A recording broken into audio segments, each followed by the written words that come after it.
Hello दोस्तों, good morning, जोहार, नमस्कार, प्रणाम, सत श्री अकाल, अस्सलामो अलैकुम, आदाब। कैसे हैं आप सब? उम्मीद है आप लोग अच्छे होंगे। आज है 20 दिसंबर 2024, दिन शुक्रवार, बांग्ला तिथि 4 पौष, और आज हम हर रोज की तरह फिर से हाजिर हैं झारखंड के तमाम छोटी बड़ी खबरों के साथ। इससे पहले अभी तक आपने B2B news Jharkhand news channel को सब्सक्राइब नहीं किया है तो सब्सक्राइब कर दीजिए, ताकि झारखंड में होने वाली तमाम छोटी बड़ी खबरों से खुद को अपडेट रहें और जानकारी से अवगत हो सके। तो चलिए बात करते हैं आज के तमाम छोटी बड़ी खबरों पर नजर डालते हैं। झारखंड की महिलाओं के लिए खुशखबरी, मैया सम्मान योजना की 5वीं किस्त इस दिन होगी जारी। हेमंत सोरेन सरकार की महत्वाकांक्षी मैया सम्मान योजना के तहत महिलाओं के बैंक खातों में 5वीं किस्त की राशि जल्द ट्रांसफर की जाएगी। जानकारी के मुताबिक 28 दिसंबर तक 2,500 रुपए की राशि सीधे लाभार्थियों के खातों में भेजी जाएगी। मुख्यमंत्री हेमंत सोरेन इस राशि को खुद जारी करेंगे। इसके लिए प्रशासनिक तैयारियां शुरू हो चुकी हैं। द्वितीय अनुपूरक बजट को मंजूरी। राज्यपाल संतोष गंगवार ने विधानसभा में पेश द्वितीय अनुपूरक बजट को मंजूरी दे दी है। वित्त विभाग ने इस संदर्भ में अधिसूचना जारी की और मैया सम्मान योजना की राशि कल्याण विभाग को हस्तांतरित कर दी गई है। गौरतलब है कि विधानसभा चुनाव के दौरान सदन में मैया सम्मान योजना और बिजली बिल माफी योजना के लिए कुल 11,697 करोड़ रुपए का बजट पेश किया गया था। 57 लाख महिलाओं को मिलेगा लाभ। सूत्रों के अनुसार 25 से 28 दिसंबर के बीच किसी भी दिन राज्य की 57 लाख से अधिक महिलाओं के बैंक खातों में यह राशि ट्रांसफर की जाएगी। बता दें कि इस योजना के तहत पहले महिलाओं को प्रति माह 1,000 रुपये दिए जाते थे, लेकिन विधानसभा चुनाव से ठीक पहले मुख्यमंत्री हेमंत सोरेन ने इस राशि को बढ़ाकर 2,500 रुपये कर दिया था। झारखंड की महिलाएं अब अपनी योजनाओं की राशि का इंतजार कर रही हैं, जो जल्द ही उनके खातों में पहुंच जाएगी। झारखंड सरकार ने 2025 कैलेंडर जारी किया। यहां देखें छुट्टियों की पूरी लिस्ट। जैसे जैसे एक साल खत्म होता है, हर किसी की नजर अगले साल की छुट्टियों पर होती है। लोग यह जानना चाहते हैं कि आने वाले साल में कब और कौन कौन सी छुट्टियां होंगी, ताकि वे अपनी योजनाओं को पहले से बना सकें। इस बीच झारखंड सरकार ने अपने कर्मचारियों के लिए 2025 का अवकाश कैलेंडर जारी कर दिया है। झारखंड के त्योहारों पर छुट्टियां का विशेष ख्याल। इस कैलेंडर के तहत झारखंड राज्य के कर्मचारियों को विभिन्न छुट्टियां मिलेंगी, जिनमें कुछ राष्ट्रीय अवकाश भी शामिल हैं, जो सभी राज्यों में लागू होते हैं। इसके अलावा राज्य की विशिष्ट संस्कृति और त्योहारों को ध्यान में रखते हुए झारखंड सरकार ने अपनी अलग छुट्टियों की सूची जारी की है। इस कैलेंडर से राज्य के कर्मचारी अपने कार्य और व्यक्तिगत जीवन को बेहतर तरीके से योजनाबद्ध कर सकते हैं। झारखंड के इस आईजी की जनता से अपील खुलकर हमारे सामने रखें, समस्याएं अधिकारियों को हम देख लेंगे। जामताड़ा झारखंड पुलिस के राज्य स्तरीय जन शिकायत समाधान कार्यक्रम के तहत बुधवार को जामताड़ा सदर थाना अंतर्गत मुख्यमंत्री उत्कृष्ट विद्यालय JVC+2 के सभागार में जन शिकायत कार्यक्रम का आयोजन किया गया। कार्यक्रम में बतौर मुख्य अतिथि IGTTP हजारीबाग शैलेंद्र कुमार सिन्हा ने शिकायतों का समाधान किया। कैसी कैसी शिकायतें आईं? शिकायत सुनने के उपरांत IG ने बताया कि इस कार्यक्रम में ज्यादातर जमीन विवाद से संबंधित मामले सुनने को मिले हैं। इसके अलावा किन्हीं कारण से धमकी दिए जाने के मामले भी आए। घरेलू हिंसा से जुड़े मामले भी हमारे समक्ष आए हैं, और पहली बार हमने देखा है कि जामताड़ा में पुलिस के समक्ष साइबर अपराध से संबंधित मामला आया, जिसमें शिकायतकर्ता ने किन्हीं कारणों से अकाउंट फ्रीज हो जाने की बात कही है। कुछ ऐसे भी मामले आए जिसमें गिरफ्तारी नहीं होने की शिकायत की गई। थाना प्रभारी व पदाधिकारियों को तत्परता दिखाने के निर्देश। IG ने बताया कि पुलिस द्वारा आयोजित समाधान कार्यक्रम में अंचल निरीक्षक और अंचल के कर्मचारी भी शामिल हुए। थाना प्रभारी और अपने जिले के वरिष्ठ पदाधिकारी को निर्देश दिया गया है कि आप आवेदक की वस्तुस्थिति का निरीक्षण कर उनकी शिकायतों का समाधान करने में तत्परता दिखाएं। उन्होंने कहा कि हमारा प्रयास यह है कि लोग अपनी शिकायत खुलकर हमारे सामने रख सकें, ताकि हमें समाधान करने में सुविधा हो। उन्होंने कहा कि हम हर समस्या का समाधान नहीं कर सकते हैं, पर हमारा प्रयास यह जरूर है कि हम लोगों की सभी समस्याओं को ध्यान से सुनें और समाधान को लेकर हमारी ओर से बेहतर पहल हो सके हम उसे करें, चाहे वह किसी भी विभाग से संबंधित मामला क्यों ना हो। मौके पर प्रशिक्षु एसपी राघवेंद्र शर्मा, मुख्यालय डीएसपी संजय कुमार सिंह, अनुमंडल पुलिस पदाधिकारी विकास आनंद लगोरी, थाना प्रभारी जामताड़ा इंस्पेक्टर राजेश मंडल, थाना प्रभारी मिहिजाम विवेकानंद दुबे सहित अन्य पुलिस पदाधिकारी उपस्थित थे। अमन साहू गैंग के आकाश, रॉय मोनू की प्रेमिका पम्मी खान को मिली रायपुर हाईकोर्ट से जमानत। गैंगस्टर अमन साहू गिरोह के आकाश, रॉय मोनू की प्रेमिका को रायपुर के तेलीबंधा शूटआउट मामले में गुरुवार को रायपुर हाईकोर्ट से जमानत मिल गई। ये जमानत रायपुर हाईकोर्ट के चीफ जस्टिस राजेश सिन्हा के कोर्ट ने दी है। पम्मी के तरफ से झारखंड हाईकोर्ट के वरीय अधिवक्ता हेमंत सिखरवार ऑनलाइन बहस किए। पम्मी के ऊपर आरोप था कि वो आकाश से शूटर की मुलाकात सिमडेगा जेल ले जाकर करवाई थी, मगर इसका कोई प्रमाण छत्तीसगढ़ शासन कोर्ट में प्रस्तुत नहीं कर पाई और इसका लाभ लेते हुए पम्मी को जमानत दिया गया। साहिबगंज जमीन विवाद में खूनी संघर्ष, एक व्यक्ति की मौत, 4 गंभीर। साहिबगंज के मुफस्सिल थाना क्षेत्र के हाजीपुर दियारा पश्चिम टोला में गुरुवार की सुबह करीब 6 बजे जमीन विवाद को लेकर 2 पक्षों के बीच खूनी संघर्ष हो गया। इसमें तेज धारदार हथियार से प्रहार कर एक 55 वर्षीय व्यक्ति की हत्या कर दी गई। वहीं उसके पुत्रों व पत्नी समेत 4 लोग गंभीर रूप से घायल हो गए हैं। मृतक की पहचान भूपनारायण रजक के रूप में की गई। घायलों में भूपनारायण रजक की पत्नी कविता देवी व 3 बेटे शामिल हैं। 2 बेटों की स्थिति काफी नाजुक बताई जा रही है। उन्हें बेहतर इलाज के लिए भागलपुर रेफर किया गया है।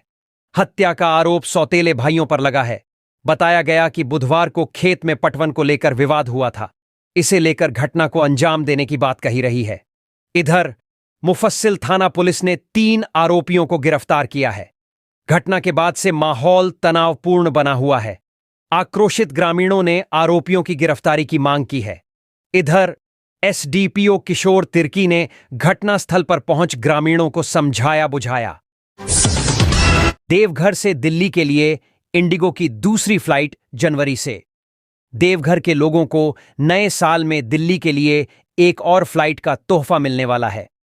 देवघर से दिल्ली के लिए जनवरी से इंडिगो की दूसरी फ्लाइट 180 सीटर वाले शुरू होने की उम्मीद है।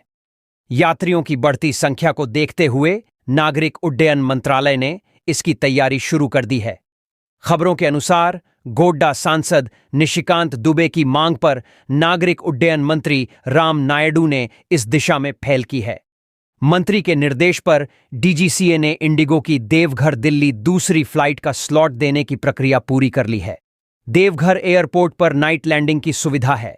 इंडिगो की दूसरी फ्लाइट प्रतिदिन शाम में दिल्ली से देवघर पहुंचेगी और रात में वापस दिल्ली लौट जाएगी। झांत हो कि दिल्ली से देवघर की पहली दोपहर में है। शाम की दूसरी फ्लाइट की सुविधा शुरू होने का सबसे बड़ा फायदा यह होगा कि बाबा बैद्यनाथ के दर्शन को इच्छुक श्रद्धालु दोपहर की फ्लाइट से दिल्ली से देवघर आकर बाबा मंदिर में पूजा अर्चना कर शाम की फ्लाइट से वापस दिल्ली लौट सकेंगे। इससे देवघर आने वाले हवाई यात्रियों की संख्या में वृद्धि होने की उम्मीद है।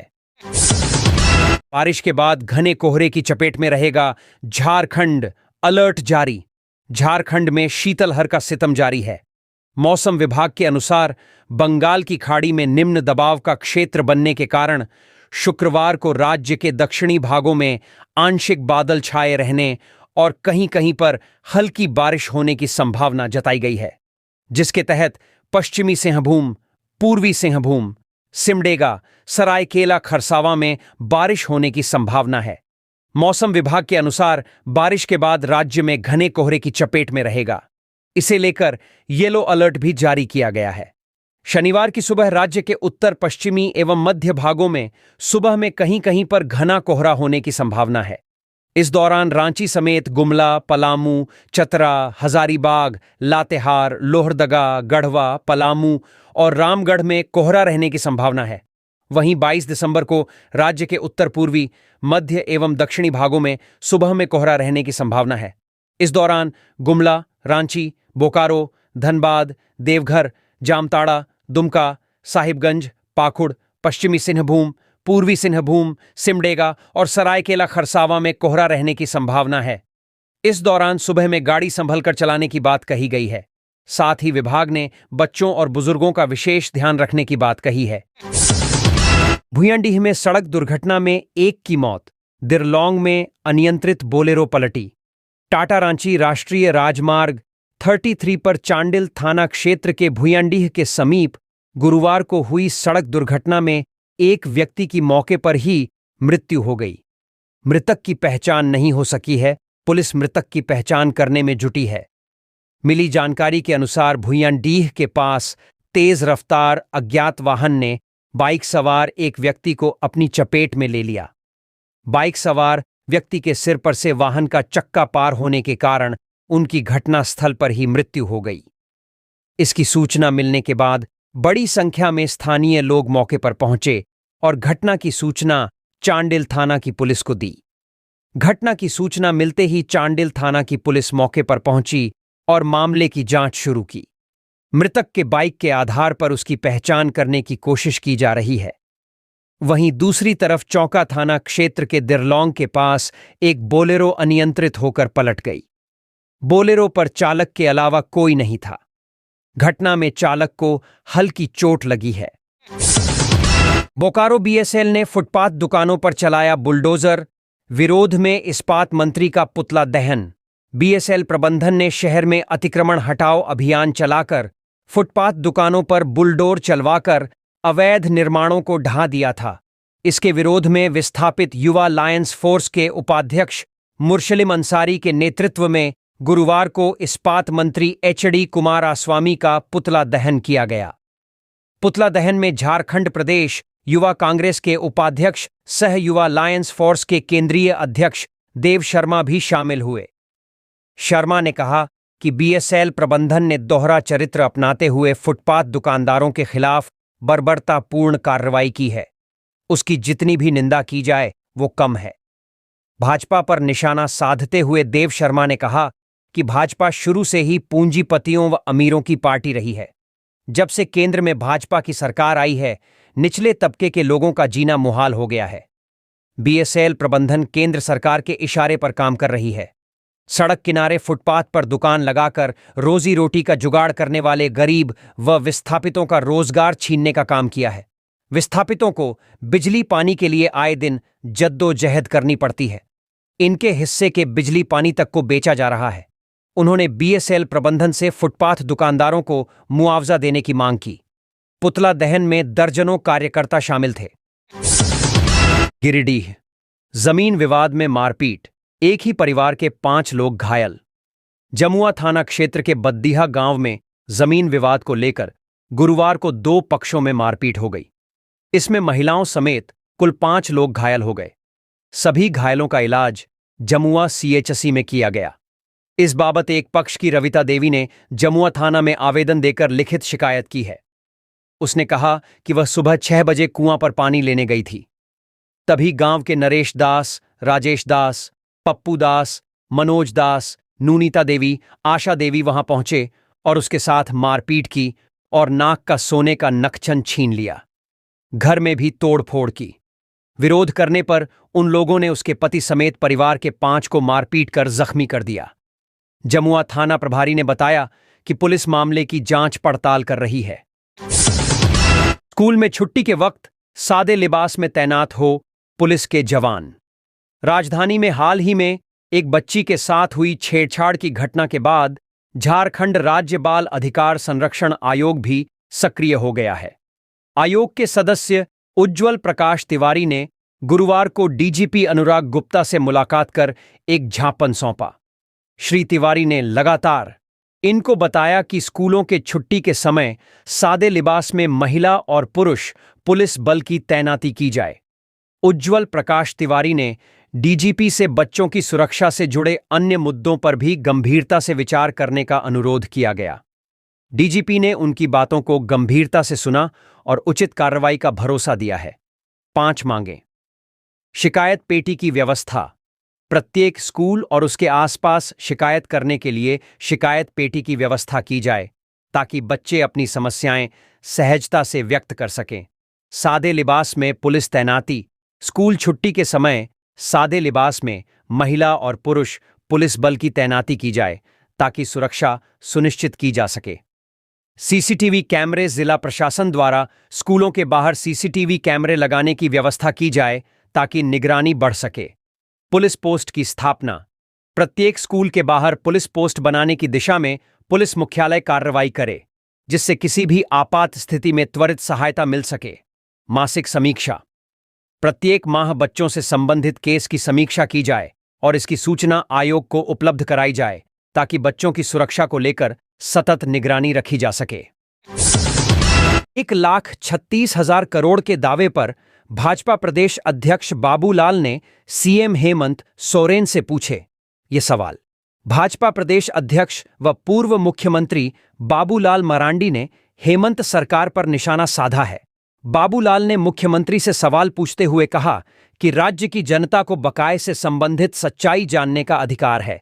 कहा कि झारखंड के 1,36,000 करोड़ कोयला रॉयल्टी के दावे पर जनता को सच्चाई जानने का हक है। बाबूलाल ने मुख्यमंत्री से सवाल पूछा कि सरकार बताए यह बकाया किस किस साल का है और किस किस योजना परियोजना का है। दूसरा सवाल कि 1,36,000 करोड़ की राशि का आधार क्या है। और तीसरा सवाल कि यूपीए शासनकाल और शिबू सोरेन जी के कोयला मंत्री रहते हुए कितनी राशि वसूली गई थी। इससे आगे बाबूलाल ने कहा कि पारदर्शिता क्यों नहीं। झारखंड के भ्रष्टाचार से भरे इतिहास को देखते हुए जनता सब कुछ जानना चाहती है। सही दस्तावेज और तथ्यों को पारदर्शिता के साथ सामने रखें तब बात करें। बीजेपी झारखंड और झारखंडियों के हर अधिकार के लिए खड़ी है। जहां भी जरूरत होगी हम आपके साथ खड़े होंगे, लेकिन झूठे आंकड़े और फर्जी दावे बर्दाश्त नहीं होंगे। सच्चाई पर चलिएगा तो हम हमेशा सहयोग के लिए तैयार हैं। बकाया का हौवा खड़ा कर कहीं आप जानबूझकर आगे मैया सम्मान योजना की राशि देने में विफलता के दोषारोपण की भूमिका तो तैयार नहीं कर रहे। झूठी राजनीति छोड़िए, झारखंड के असली मुद्दों पर ध्यान दीजिए। गिरिडीह डुमरी में कार के धक्के से महिला की मौत। पूर्व मंत्री बेबी देवी परिजनों से मिली।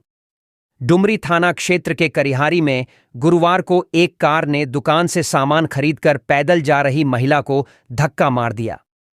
गंभीर रूप से घायल महिला को आनन फानन में रेफरल अस्पताल ले जाया गया। वहां प्राथमिक उपचार के बाद उसे बोकारो के अस्पताल ले जाया गया, जहां इलाज के दौरान उसकी मौत हो गई। मृत महिला करिहारी निवासी डीलर संघ के उपाध्यक्ष सह जामुमो नेता चंदेश्वर महातो की पत्नी शांति देवी 58 वर्ष थी। घटना की खबर पाकर पूर्व मंत्री बेबी देवी शोक संतप्त परिवार से मिली और सांत्वना दी। पुलिस ने शव को पोस्टमार्टम के लिए गिरिडीह भेज दिया। वहीं कार को जब्त कर थाना ले गई। कुडमी चेतना मंच के अध्यक्ष जीवाधन महातो, सचिव दुर्योधन महातो, वृहत झारखंड कुडमी आदिवासी मंच के जिलाध्यक्ष बैजनाथ महातो, धनेश्वर विद्यार्थी, टुपलाल महातो आदि ने शोकाकुल परिवार से मिल सांत्वना दी है। लातेहार कांग्रेस कार्यकर्ताओं ने फूंका अमित शाह का पुतला। समाहरणालय गेट के पास कांग्रेस पार्टी के कार्यकर्ताओं ने केंद्रीय गृह मंत्री अमित शाह का पुतला दहन किया। यह संसद में केंद्रीय गृह मंत्री के द्वारा डॉक्टर भीमराव अंबेडकर के लिए अमर्यादित भाषा का प्रयोग करने के विरोध में किया गया। कांग्रेस प्रदेश उपाध्यक्ष आफताब आलम ने कहा कि केंद्रीय गृह मंत्री के द्वारा बाबा साहब के लिए की गई टिप्पणी भाजपा की दोहरे चरित्र को दिखाता है। एक ओर भाजपा संविधान की दुहाई देती है तो दूसरी ओर संविधान निर्माता बाबा साहब भीमराव अंबेडकर भरी सदन में अपमान करती है। भाजपा हमेशा से संविधान के खिलाफ बोलते और संविधान के साथ खिलवाड़ करते आई है। युवा कांग्रेस जिला अध्यक्ष अमित यादव ने कहा कि सदन में जिस तरह का भाषा का प्रयोग बाबा साहब के लिए केंद्रीय गृह मंत्री ने किया है वह निंदनीय और बर्दाश्त करने के काबिल नहीं है।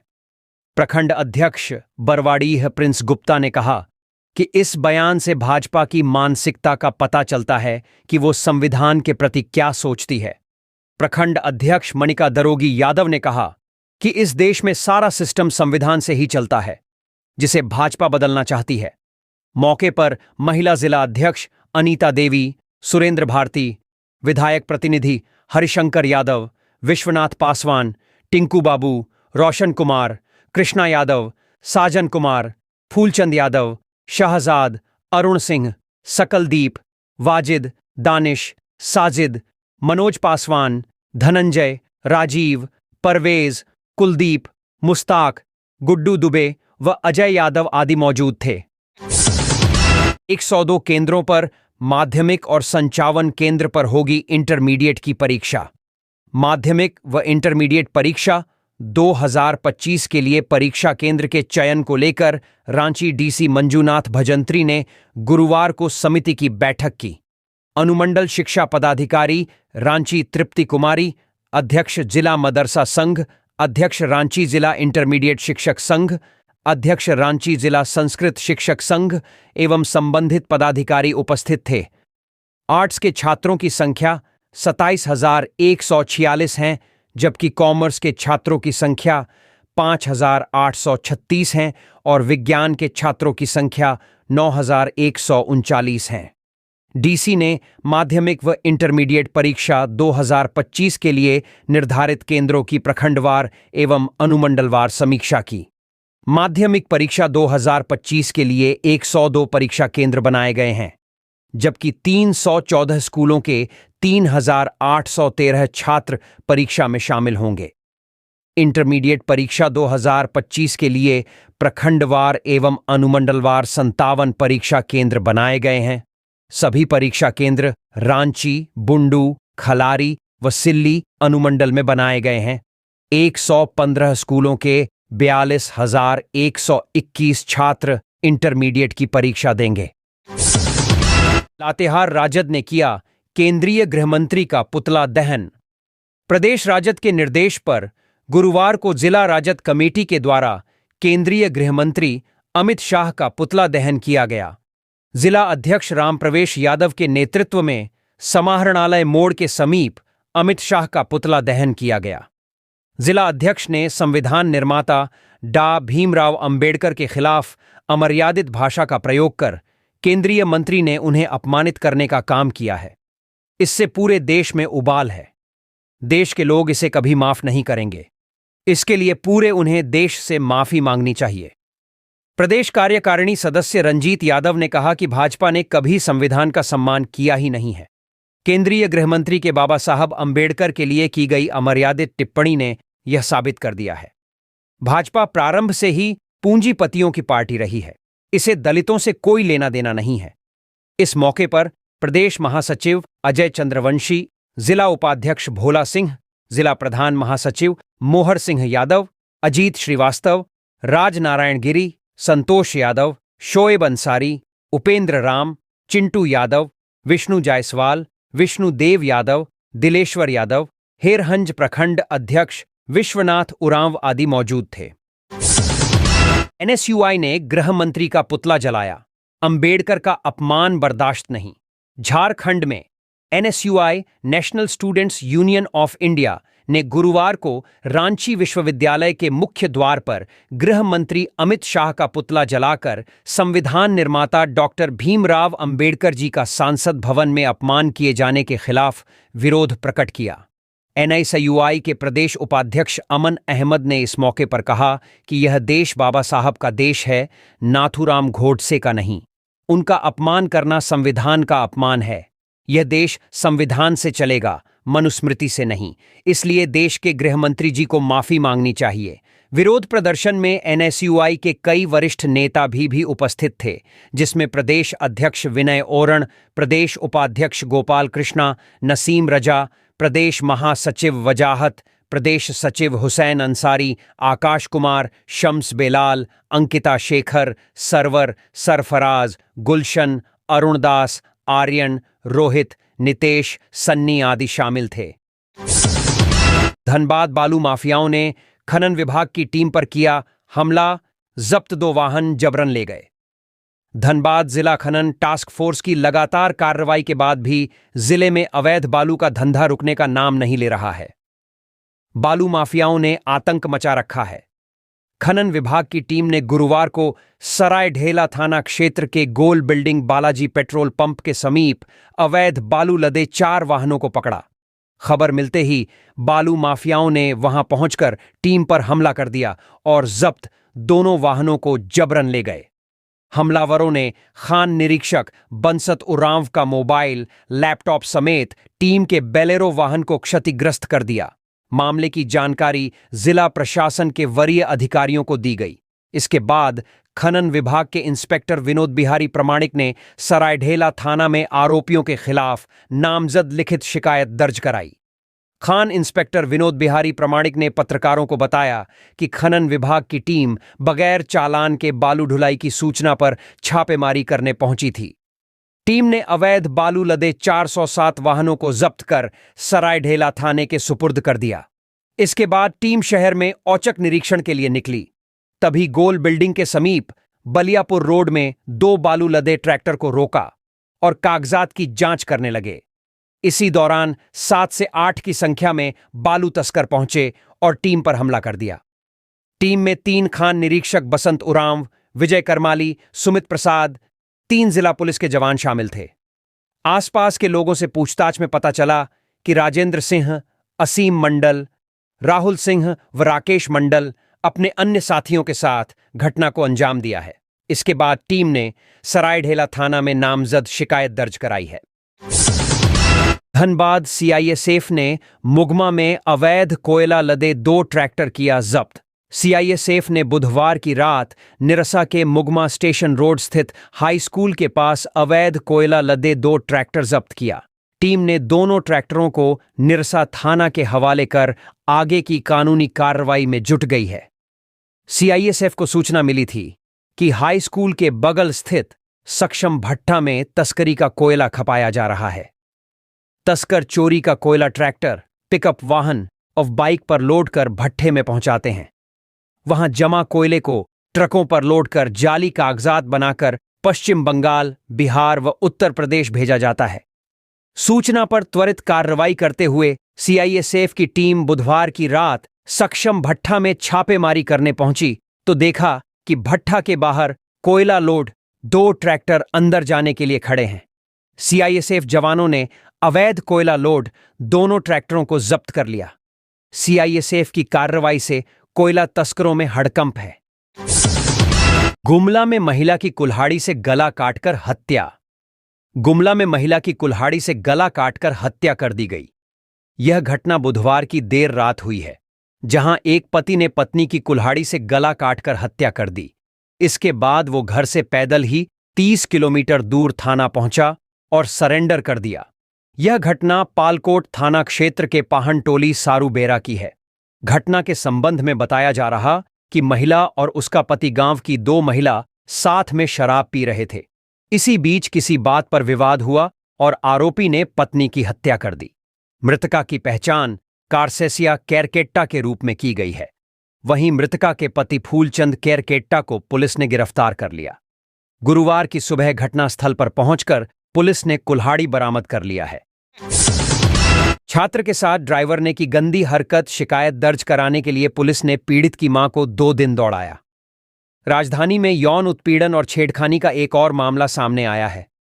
यह मामला बीआईटी मेसरा थाना अंतर्गत स्पेक्ट्रम ग्लोबल स्कूल का है, जहां नर्सरी क्लास में पढ़ाई कर रहे 4 वर्षीय बच्चे के साथ कैब ड्राइवर ने गलत काम किया है, जिसकी शिकायत छात्र की मां ने बीआईटी मेसरा टीओपी में शिकायत दर्ज कराई है। जिसके बाद पुलिस ने पोस्को एक्ट के तहत मामला दर्ज कर आरोपी ड्राइवर को गिरफ्तार कर जेल भेज दिया है। छात्र की मां ने बात करते हुए कहा कि सबसे पहले मैंने स्कूल के प्रिंसिपल से इसकी शिकायत की, लेकिन उनकी तरफ से किसी तरह का सहयोग और कार्रवाई नहीं की गई, जिसके बाद बच्चे को लेकर मेसरा टीओपी में शिकायत दर्ज कराने के लिए 2 दिनों तक परेशान होना पड़ा। वहीं टीओपी में कई बार मेरे 4 वर्षीय बच्चे से बयान लिया गया। किसी तरह पुलिस ने एफआईआर तो दर्ज कर ली, लेकिन स्कूल प्रबंधन के किसी व्यक्ति को इस पूरे मामले में शामिल नहीं किया है, जबकि हम अपने बच्चे को स्कूल पर भरोसा जताकर भेजते हैं। इसके साथ स्कूल वैन से ही बच्चे का आना जाना हुआ करता था, लेकिन उसके बावजूद पुलिस ने स्कूल प्रबंधन को बचाने की पूरी कोशिश की है। झारखंड राज्य बाल संरक्षण आयोग के सदस्य उज्ज्वल प्रकाश तिवारी ने कहा कि इस घटना को लेकर आयोग गंभीर है। मामला संज्ञान में आया है। आयोग उचित कार्रवाई करने के साथ बच्चे परिवार से मिलने का काम करेगा। वहीं अगर बच्चे के परिवार के लोग सुरक्षा की मांग करते हैं तो आयोग की तरफ से उनके परिवार को सुरक्षा व्यवस्था मुहैया कराई जाएगी। लातेहार राजद ने किया केंद्रीय गृहमंत्री का पुतला दहन। प्रदेश राजद के निर्देश पर गुरुवार को जिला राजद कमेटी के द्वारा केंद्रीय गृहमंत्री अमित शाह का पुतला दहन किया गया। जिला अध्यक्ष रामप्रवेश यादव के नेतृत्व में समाहरणालय मोड़ के समीप अमित शाह का पुतला दहन किया गया। जिला अध्यक्ष ने संविधान निर्माता डॉ भीमराव अंबेडकर के खिलाफ अमर्यादित भाषा का प्रयोग कर केंद्रीय मंत्री ने उन्हें अपमानित करने का काम किया है। इससे पूरे देश में उबाल है। देश के लोग इसे कभी माफ नहीं करेंगे। इसके लिए पूरे उन्हें देश से माफी मांगनी चाहिए। प्रदेश कार्यकारिणी सदस्य रंजीत यादव ने कहा कि भाजपा ने कभी संविधान का सम्मान किया ही नहीं है। केंद्रीय गृहमंत्री के बाबा साहब अंबेडकर के लिए की गई अमर्यादित टिप्पणी ने यह साबित कर दिया है। भाजपा प्रारंभ से ही पूंजीपतियों की पार्टी रही है। इसे दलितों से कोई लेना देना नहीं है। इस मौके पर प्रदेश महासचिव अजय चंद्रवंशी, जिला उपाध्यक्ष भोला सिंह, जिला प्रधान महासचिव मोहर सिंह यादव, अजीत श्रीवास्तव, राजनारायण गिरी, संतोष यादव, शोएब अंसारी, उपेंद्र राम, चिंटू यादव, विष्णु जायसवाल, विष्णुदेव यादव, दिलेश्वर यादव, हेरहंज प्रखंड अध्यक्ष विश्वनाथ उरांव आदि मौजूद थे। झारखंड के जेल में बंद और मारे गए नक्सली एनआईए के मोस्ट वांटेड लिस्ट में। राष्ट्रीय जांच एजेंसी एनआईए के मोस्ट वांटेड लिस्ट में झारखंड में मारे गए, सरेंडर करने वाले और पकड़े गए नक्सली और उग्रवादी शामिल हैं। इतना ही नहीं, इन पर अभी तक इनाम भी घोषित है। वहीं दूसरी तरफ एनआईए झारखंड के 23 नक्सली और उग्रवादी की तलाश में जुटी है। एजेंसी ने इन पर भी इनाम की घोषणा की है। गौरतलब है कि एनआईए झारखंड टेरर फंडिंग, माओवादी उग्रवाद और मानव तस्करी से संबंधित कई बड़े मामलों की जांच कर रही है। इन सभी मामलों में एनआईए ने कई जगहों पर छापेमारी भी की है और कई नक्सली, उग्रवादी और टेरर फंडिंग से जुड़े लोगों को गिरफ्तार कर जेल भेज चुकी है। एनआईए के मोस्ट वांटेड की लिस्ट में मारे गए, सरेंडर करने वाले और पकड़े गए ये नक्सली हैं। शामी दिनेश गोप गिरफ्तार, 5 लाख रुपए का इनाम था। रामदयाल महातो सरेंडर, 3 लाख इनाम। कृष्णादा गिरफ्तार, 2 लाख। नागेश्वर गंजू सरेंडर, इसका कुछ इनाम नहीं था। सौरभ दा गिरफ्तार, 5 लाख इनाम। छोटू खैरवार मृतक, 5 लाख इनाम। राजेश उरांव मृतक, 1 लाख इनाम। रंथू उरांव गिरफ्तार, 3 लाख इनाम। लाजिम अंसारी मृतक, 2 लाख इनाम। अनम हस्सापूर्ति गिरफ्तार, 50,000 इनाम। जितेंद्र नगेसिया सरेंडर, 1 लाख इनाम। एनआईए को इन 23 नक्सलियों की है तलाश। पतिराम मांझी 15 लाख इनाम। प्रयाग मांझी, प्रदीप मंडल 50,000 इनाम। अतुल महातो 1 लाख इनाम। गुलशन मुंडा 2 लाख इनाम। प्रभात मुंडा 2 लाख इनाम। अमित मुंडा 5 लाख इनाम। सचिन मार्डी 7 लाख इनाम। निश्चल गंझू 3 लाख इनाम। अनिल तुरी 2 लाख इनाम। नागेंद्र यादव 3 लाख इनाम। नीरज खैरवार 4 लाख इनाम। मृत्युंजय भुइया 4 लाख इनाम। मनीष यादव 3 लाख इनाम। रविंद्र गंझू 5 लाख इनाम। नवीन 4 लाख इनाम। चंचल 2 लाख इनाम। आक्रमण 3 लाख इनाम। अजय महातो 3 लाख इनाम। ब्रजेश गंझू 5 लाख इनाम। बिरजू गंझू, गुरुवा मुंडा। खूंटी बाईपास रोड निर्माण पर विरोध, विधायक ने किया पुनर्विचार का वादा। खूंटी जिले में बाईपास सड़क निर्माण की मांग को लेकर शहरवासियों का गुस्सा बढ़ गया है। शहरवासियों का आरोप है कि विधायक राम सूर्या मुंडा द्वारा बाईपास के निर्माण से इनकार किए जाने के बाद उनका विश्वास टूट गया है, जिसके बाद शहरवासियों के विरोध और आंदोलन की चेतावनी दी है। जिसके बाद विधायक राम सूर्या मुंडा ने इस मुद्दे पर पुनर्विचार करने का वादा किया है।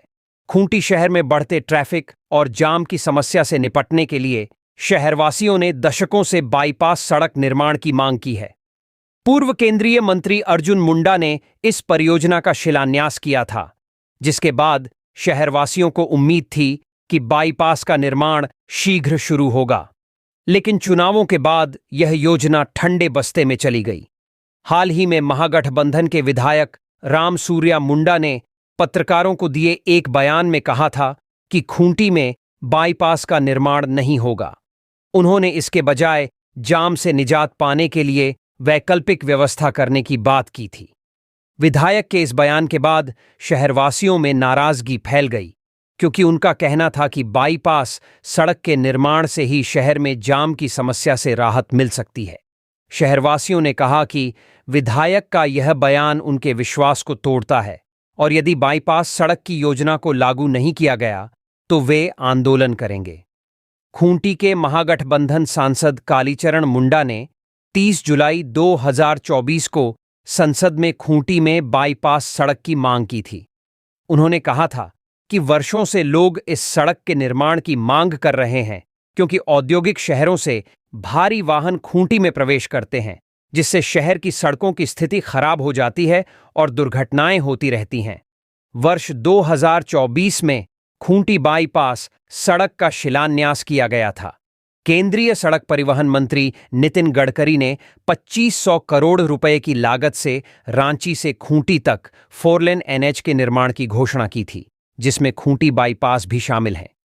इस परियोजना के लिए 15 मार्च 2024 को स्वीकृति मिल गई और निविदा प्रक्रिया 13 मार्च 2024 को शुरू हुई। इसके अलावा भारत सरकार ने 20 अगस्त 2024 को भूमि अधिग्रहण के लिए बजट प्रकाशित किया। झारखंड के मौसम में बदलाव, ठंड से होगी राहत, लेकिन इन इलाकों में बारिश की संभावना। झारखंड में गुरुवार 20 दिसंबर को न्यूनतम तापमान में बढ़ोतरी होने से ठंड में थोड़ी राहत मिलने की उम्मीद है। साथ ही 21 दिसंबर से मौसम में बदलाव आने की संभावना है, जिससे ठंड में और वृद्धि हो सकती है। झारखंड में कड़ाके की ठंड ने जनजीवन को काफी प्रभावित किया है, जिससे कि लोग शाम होते ही अपने घरों में रहना पसंद कर रहे हैं। मौसम विभाग के अनुसार शुक्रवार को न्यूनतम तापमान में हल्की बढ़ोतरी होने से ठंड से राहत मिलेगी। हालांकि सुबह में कोहरा बना रहेगा। दिन चढ़ते ही मौसम साफ होने की संभावना जताई जा रही है। रांची स्थित मौसम विज्ञान केंद्र के मुताबिक शुक्रवार को अधिकतम तापमान 25 डिग्री सेल्सियस जबकि न्यूनतम तापमान 12 डिग्री सेल्सियस रह सकता है। इसके बावजूद 21 दिसंबर से मौसम में बदलाव देखा जा सकता है, क्योंकि तमिलनाडु के पास एक निम्न दबाव क्षेत्र बन रहा है, जिसका असर झारखंड के कुछ हिस्सों पर पड़ सकता है। इससे कोल्हान और आसपास के जिलों में हल्की बारिश हो सकती है। राजधानी रांची सहित अन्य जिलों में भी बादल छाए रहने और हल्की बारिश की संभावना जताई गई है।